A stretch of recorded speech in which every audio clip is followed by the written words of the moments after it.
Hello అండి. Videos ఏంటి డైలీవి పెట్టట్లేదు అనుకుంటున్నారా?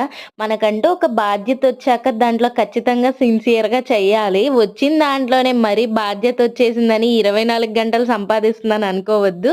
కాపోతే మేము పిండి మిల్లు పెట్టింది కొత్త కాబట్టి అందరికీ తెలియట్లేదు. తెలిసిన కొంతమంది వరకైతే వస్తున్నారు. కొంతమందికి తెలిసినా మేము సరిగ్గా వెయ్యము కొత్త కదా! అనేసి వేరే వాళ్ళ దగ్గరికెళ్ళి గంటలు గంటలు వెయిటింగ్ చేస్తున్నారు. ఇక్కడికొస్తే నిమిషంలో అయ్యే పని అక్కడికెళ్ళి ఒక పూట వెయిట్ జేసి మరీ ఏపిచ్చుకుంటున్నారు. అంతే నా మీద ఏమన్నా నమ్మకం ఉండడానికి మనమేమైనా ఎక్స్‌పర్ట్సా? కానీ వాళ్ళకి అర్థం కాని విషయం ఏంటంటే, ఎవ్వరైనా సరే పుట్టుకతో అన్నీ నేర్చుకొని రారు కదా! ఒక ఛాన్స్ ఇస్తేనే కదా వాళ్ళకి తెలిసేది. కానీ ఇలాంటియి ఎన్ని చెప్పినా ఎవరికీ అర్థం కాదు. కొంతమంది బాగుపడతామని చెప్పి కూడా అలా చెయ్యొచ్చు. నేను 2 డేస్ నుంచయితే వచ్చిన కొద్ది పిండికైనా సరే కాస్త ఇబ్బంది పడిపోయానని ఈరోజు మా హస్బెండ్ ఇంట్లో ఉండి మరి నాకైతే కొద్దిగా హెల్ప్ చేస్తున్నారు. ఇది తడిపిండి మిల్లనమాట. ఇది కొద్దిగా తడిగా ఏసినా ఇంక అంతే